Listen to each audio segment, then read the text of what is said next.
Boa noite, meus caros. É uma alegria, uma satisfação poder participar dessa tarefa de minimamente ajudar a cada um de nós com um esclarecimento a respeito do que a doutrina espírita nos propõe. Mais ou menos 3.000 anos atrás, não lembro exatamente a data, mas lá na Grécia surgiu o pensamento de um filósofo que até hoje influencia o pensamento humano, chamado Sócrates. E uma das frases mais notáveis dele, quando fazia sua pregação na praça, lá para as pessoas lá da Grécia, ele dizia assim a todos, né? Conhece-te a ti mesmo. Esse é o caminho da felicidade. E ainda hoje, passado todo este tempo, parece que a humanidade ainda está procurando entender-se a si próprio, e cada um de nós, às vezes, está nesse dilema. Afinal de contas, quem sou eu? O que eu estou fazendo aqui neste mundo? O que acontece depois da morte do corpo? Ou seja, para onde eu vou? As perguntas fundamentais da filosofia. E ao longo deste tempo, desde essa época, em torno de 3.000 anos, surgiram várias propostas, né, tentando responder tudo isso, tanto pela religião, as diversas religiões que se criaram no mundo, tanto pelo pensamento científico, que, na verdade, é muito recente, menos de 300 anos, mas também, desde aquela época de Sócrates, essas pessoas que se dedicaram a pensar a respeito da humanidade e do destino de cada um de nós, os chamados filósofos. A doutrina espírita, ela surge há 160 anos com o trabalho de investigação de Kardec, professor Denizar Rivail, que adotou o nome de Allan Kardec, quando ele começa com a conversa com o mundo espiritual, ele recebe as informações dos espíritos a respeito da nossa realidade, da participação nossa na construção do mundo, sob a orientação das leis divinas, né? Ele nos informa, o mundo espiritual informa para Kardec, e ele traduz isso para nós, no que nós conhecemos hoje como as obras básicas, né? Informações objetivas, que existe um Deus no universo, assim, Deus, a inteligência suprema que cria o universo e que cria também o ser humano. E que esse ser humano, depois, a partir do momento que ele é criado, ele é imortal. Cada um de nós. Morre o corpo, mas nós permanecemos continuamente vivos e submetidos a uma lei extremamente importante, que é a lei do progresso.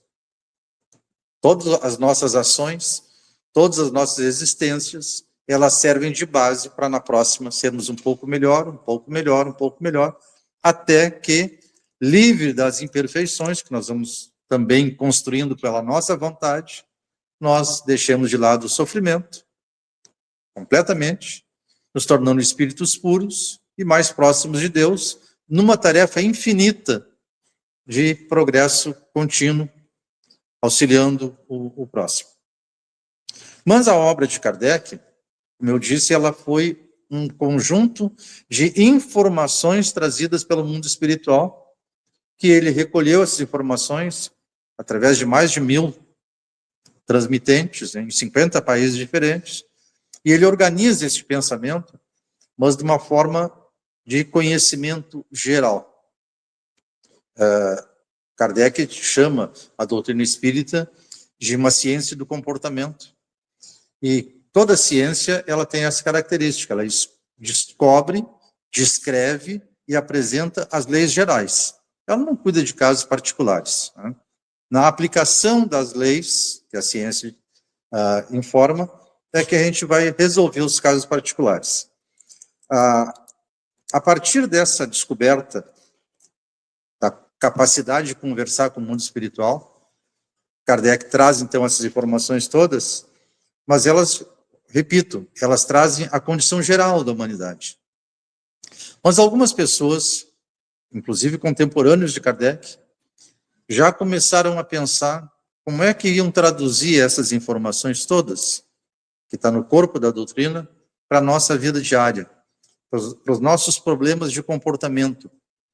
E um dos dessas pessoas foi como menino, conheceu Kardec, mas continuou depois a obra dele, se chama Leon Denis, que é foi um filósofo verdadeiro do Espiritismo. E ele produz este livro, O Problema do Ser, do Destino e da Dor, que infelizmente é um livro que tem tido pouco estudo e pouca leitura nos últimos tempos, mas ele nos traz uma contribuição extremamente importante e que a cada um de nós, compreendendo o que ele nos informa aqui, pode fazer uma revolução na sua vida. E eu estou sendo bem literal e continuo afirmando isso, porque ele nos faz pensar efetivamente como é que nós podemos mudar a nossa existência em busca da felicidade mais plena e absoluta, que é o desejo de todos nós. Este livro, ele se compõe de 3 partes. A primeira delas ele chama O Problema do Ser, onde ele vai estudar como é que cada um de nós pode compreender a própria personalidade. O que nós somos hoje, na nossa vida de relação, seja com a família, no ambiente de trabalho, com os amigos, na sociedade, e conosco mesmo, né, é uma personalidade que ela foi construída, a de cada um de nós, através de centenas, milhares, um número desconhecido de encarnações, de experiências com outras pessoas. A segunda parte do livro, ele trata do destino. Ora, o que acontece conosco quando encerrar a vitalidade do corpo? Quando o corpo que nós estamos usando hoje perder a utilidade, digamos assim, e nós continuamos vivos. O que acontece depois disso? Ele faz algumas indagações muito importantes. Mas finaliza ele, na terceira parte, com o que ele chama de as potências da alma. Trata da vontade, trata da consciência, o sentido íntimo de sermos um ser consciente de si próprio. Fala um pouco do livre-arbítrio, do pensamento, do amor, da dor.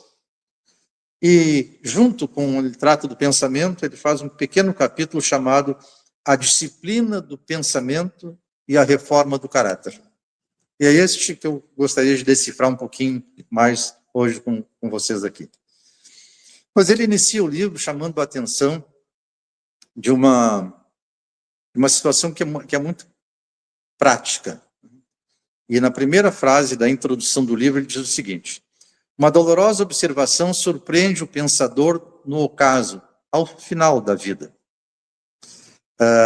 Reconhece ele que então que se o ensino ministrado pelas instituições humanas em geral, religiões, escolas, universidades, nos faz conhecer muitas coisas supérfluas, em compensação, quase nada ensina do que mais precisamos conhecer para o encaminhamento da existência terrestre e preparação para o além.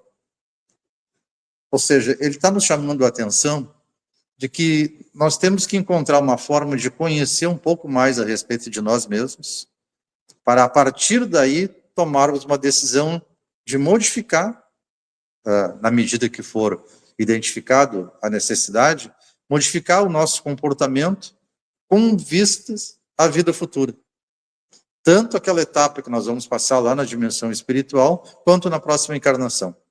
Como é que nós preparamos tudo isso? Mas nessa mesma introdução ele chama a atenção de algumas coisas que me parece que ele está escrevendo para nós hoje. Esse livro foi publicado em 1908, mas parece que ele está escrevendo agora. Ele chama a atenção de que a perturbação e a incerteza que verificamos hoje, especialmente no sistema de ensino, e aí ele não é uma crítica a essa ou aquela escola, mas é o conjunto de ensino que está acontecendo na humanidade, porque o sistema de ensino que nós temos, já há mais de século, ele é absolutamente materialista. Se nós deixarmos um pouquinho de lado as poucas escolas religiosas, onde lá dão assim, um rudimento de informação religiosa, o restante do sistema de ensino, em qualquer grau, ele é absolutamente materialista. E uma outra coisa que ele já falava em 1908, que é muito presente nos tempos de hoje, é a quantidade enorme de informação que nos exige fazer um filtro. Ele fala aqui que ele chega ao ponto de dizer assim, nós deveríamos ler menos jornais. Porque, já em 1908, pessoal, a quantidade enorme de informações constantes, e nós não dedicando um tempo para analisar a quantidade de informações que nós recebemos, nos faz ficar perdidos sem saber o que escolher. Quem usa aqui ainda rede social, deve estar sabendo exatamente o que acontece. Eu, felizmente, me livrei disso, apaguei minhas redes sociais e tenho uma vida melhor já desde a pandemia. Mas o Leon Denis, ele nos fala, quando trata dessa disciplina do pensamento, e inclusive essa decisão de procurar o que ler, procurar aquilo que vai ser analisado, é uma questão de disciplina de pensamento. Ele nos diz o seguinte: o pensamento é a forma criativa com a qual nós agimos. Ou seja, todas as nossas ações, não importa quais sejam, todas elas são, antes de elas serem colocadas em prática, elas são originadas no nosso pensamento. Seja uma ação que resolva problemas da nossa vida fisiológica, a alimentação, o sono, daquelas necessidades sociais, o trabalho, a vestimenta, organizar a sua própria casa, nos relacionarmos com os outros, tudo que nós fazemos, antes nós pensamos. É certo que a maior parte dos casos, nós nem nos damos conta que estamos pensando. Porque, por exemplo, se sentimos fome, vamos procurar algo para comer. O pensamento define que temos fome e que temos condição de procurar alguma coisa para comer. Se é hora de acordar, nós sabemos que temos que acordar porque pensamos naquilo e aí acordamos, seja com relógio, com despertador ou pelo hábito. Mas todas as nossas ações são precedidas do pensamento. E aí ele afirma o seguinte, e me permito ler a frase completa: não há assunto mais importante para a vida humana que o estudo do próprio pensamento, seus poderes e sua ação. O pensamento é a causa inicial da nossa elevação ou do nosso rebaixamento. Ele prepara todas as descobertas da ciência, todas as maravilhas da arte, mas também todas as misérias e todas as vergonhas da humanidade. Olha, parece que para cada um individualmente isso não teria grande importância, que ele está se referindo só a uma ação que acontece na sociedade inteira. Mas a sociedade, ela é o reflexo da maioria de nós. Aquilo que a grande maioria da sociedade pensa, age, faz, é a sociedade inteira que está fazendo. São as pessoas que constituem a sociedade. Então, ele continua dizendo que as coisas que aconteceram de bom na humanidade, sejam elas relacionadas à vida física de cada um, sejam as conquistas intelectuais, a arte, a beleza, tudo aquilo que a gente conseguiu, foi porque algumas pessoas pensaram naquilo e agiram neste sentido, de fazer o bem, de fazer alguma coisa de útil.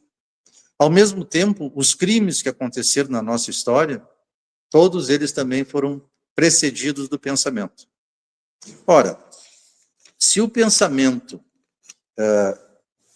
é parte tão integrante da nossa ação, cada um de nós, que já tem uma consciência de si próprio, que pelo menos vislumbra a possibilidade de que esta vida não seja única, que nós vamos reencarnar novamente, numa outra condição, num outro corpo, num outro ambiente, numa outra família, quem sabe, é necessário, então, que nós comecemos a pensar e vigiar o nosso pensamento.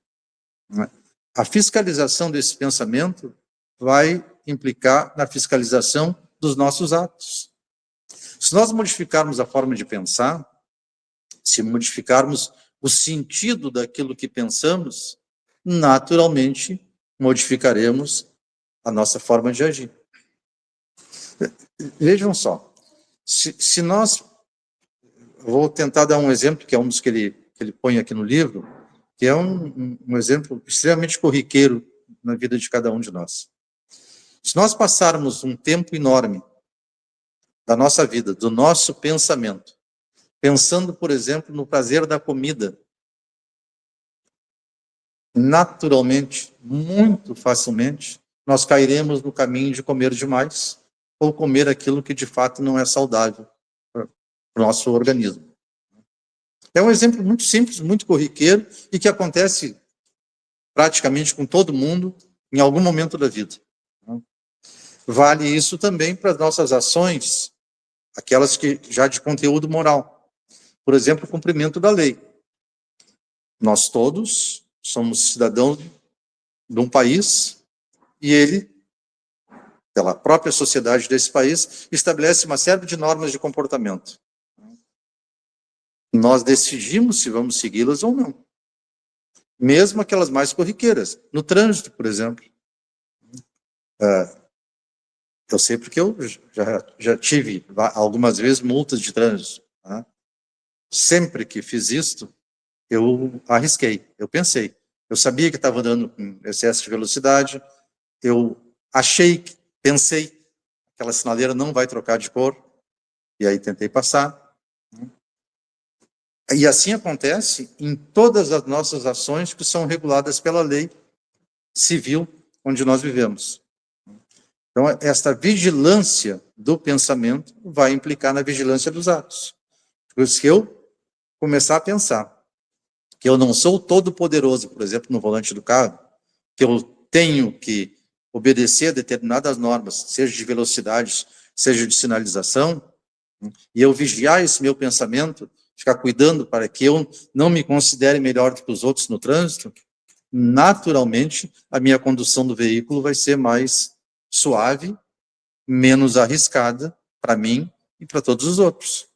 A fiscalização do pensamento implica na fiscalização dos nossos atos. Ele lembra também, o Leon Denis, que às vezes nós encontramos uma certa contradição, que até é surpreendente, entre o pensamento, o escrito e as ações de certos homens. Alguns que afirmam que pensam no bem coletivo, que pensam coisas boas, que desejam coisas boas e que querem fazer coisas boas para a grande maioria da sociedade, ou para um determinado grupo, pelo menos. E logo depois, as ações deles desmentem este pensamento ou aquele discurso. Ele afirma que essas pessoas que fazem isso, que dizem uma coisa e praticam outra, na realidade, nunca pensaram em fazer o bem. Mas elas sempre pensaram em fazer aquilo que de fato estavam fazendo. Não imaginaram que o pensamento tem ligação moral direta com as ações de cada um.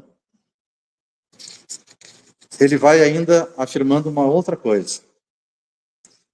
As vibrações do nosso pensamento, das nossas palavras formadas primeiro no pensamento e quem sabe depois sendo exteriorizadas, elas se renovam no sentido uniforme e expulsam do nosso sentimento, da nossa alma e das nossas ações, os elementos que não vibram em harmonia com elas.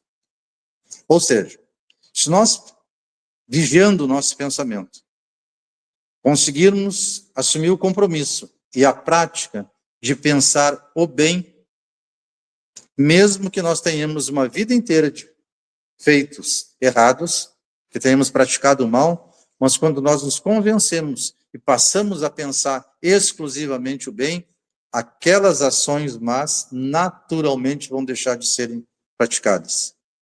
Porque o pensamento comanda as ações.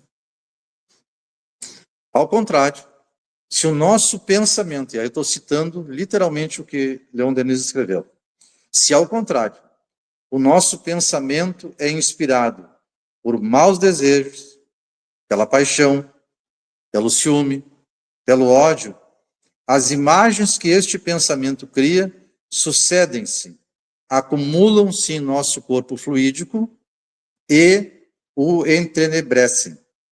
Assim podemos, à vontade, de acordo com a nossa vontade, fazer em nós luz ou sombra. Esta afirmação que Leon Denis diz aqui, ela está amparada em tudo aquilo que Kardec conversou com o mundo espiritual, estabeleceu a regra geral de comportamento da espiritualidade, e até hoje, em qualquer centro espírita, quando existe atividade mediúnica, as comunicações dos espíritos dizem a mesma coisa. Basta serem interrogados sobre isso, eles afirmam: sim, eu fiz tal coisa errada, porque eu pensava isso antes. Eu quero fazer tal coisa, eu tenho ódio, eu tenho medo, eu tenho raiva, eu tenho ciúmes, porque eles pensam nisso, ainda não conseguiram se libertar desse tipo de pensamento.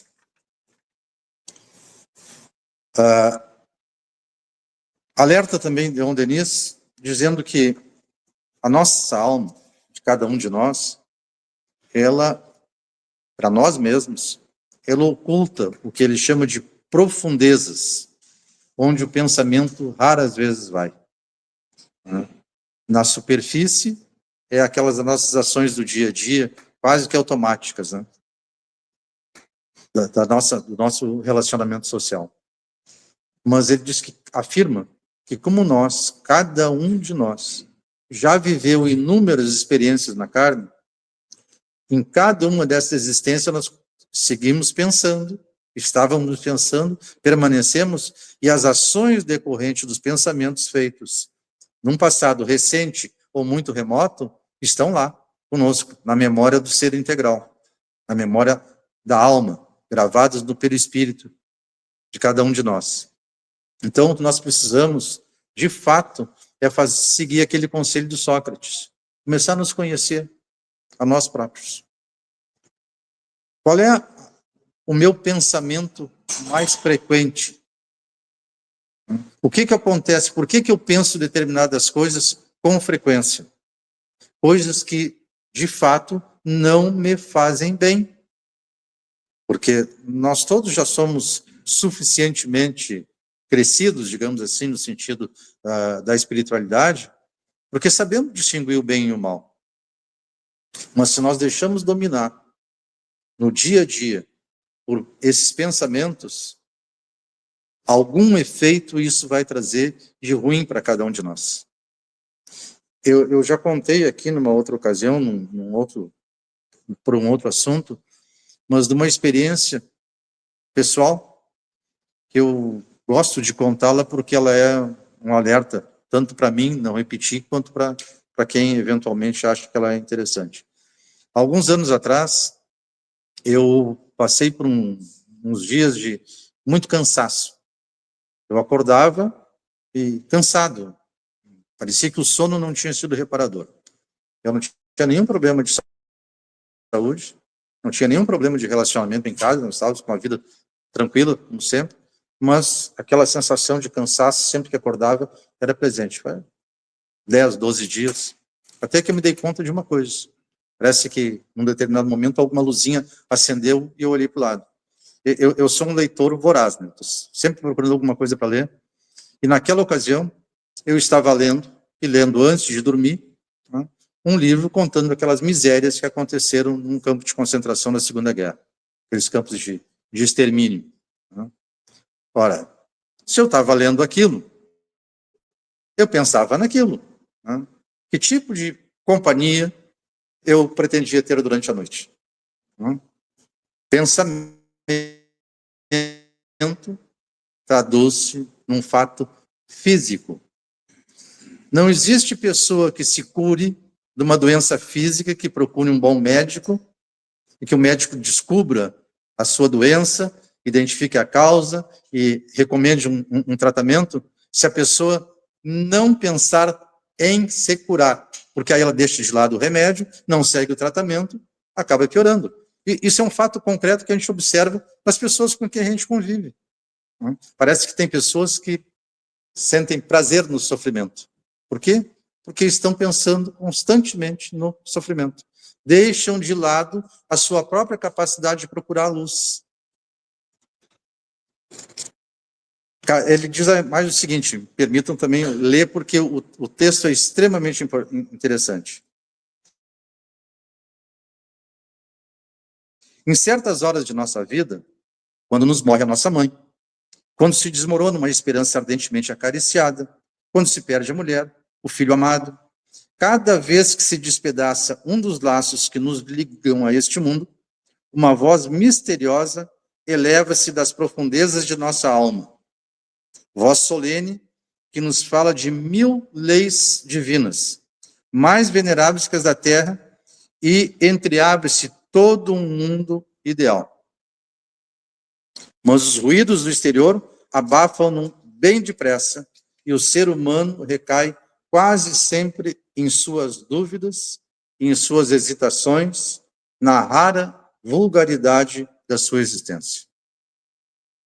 Ele está chamando a atenção com essa frase de que quando nos momentos de dor, e são dores terríveis essa, né? De perder um ente querido, por exemplo, de perder uma esperança que nós estávamos acalentando, um assunto qualquer que seja importante para a nossa vida, isso dói. Mas nós não somos, e este é o grande segredo que a doutrina espírita grita para todos nós, né? Vamos lembrar disso constantemente. Nós não somos exatamente a personalidade que estamos vivendo agora, nem este corpo físico. Nós somos um espírito encarnado, tendo agora, nesta existência, uma determinada experiência de vida que tem que servir para que a próxima e as próximas, infinitas próximas, sejam cada vez melhores. A dor do momento é uma experiência importante, mas que não pode ser uma algema nos prendendo no sofrimento. Nós precisamos fazer um exercício diário, constante, insistente, de examinar constantemente de que forma nós pensamos. Nós pensamos na escuridão, na tristeza, ou pensamos na esperança, na alegria, na disposição do trabalho e de mudar o nosso comportamento. O desejo fundamental de cada um de nós, de todas as pessoas, sem dúvida nenhuma, é a felicidade. Agora, se nós não pensarmos na felicidade, se nos detivermos pensando na tristeza e no sofrimento, a vida não avança. Não? Mais uma frase do Denis que muito importante. Em todas as nossas relações sociais, em nossas relações com os nossos semelhantes, é preciso nos lembremos constantemente disso. Os homens, seres humanos de modo geral, são viajantes em marcha, ocupando pontos diversos na escala da evolução pela qual todos nós subimos. Por conseguinte, nada devemos exigir, nada devemos esperar deles que não esteja em relação com o seu grau de adiantamento. A todos, portanto, devemos tolerância, benevolência e, se necessário, perdão. O pensamento bem orientado vai nos levar a essa condição de perdoar a eventual ofensa e sofrimento causado pelo outro e nos levar mais rapidamente a nós servirmos de exemplo para todos os outros que dividem a vida conosco. O cuidado com aquilo que pensamos vai fazer com que a nossa personalidade, o nosso caráter, tenha disciplina adequada de não se deixar levar pelo sofrimento, pela raiva, pelo ódio, pelos ciúmes, mas ao contrário, vai nos fazer mas constantemente buscar aquilo que faz bem para cada um de nós. A beleza da vida, a beleza de um bom relacionamento, a beleza de dividir a vida com outras pessoas, sempre em busca da alegria, da felicidade, da paz de Deus. Dito isso, eu vou convidar cada um, na medida do possível, que procure este livro, faça uma leitura dele, bem lenta, bem detalhada, porque ele nos ajuda de modo extraordinário a nos compreendermos a nós próprios. Muito obrigado pela atenção, fiquemos em paz.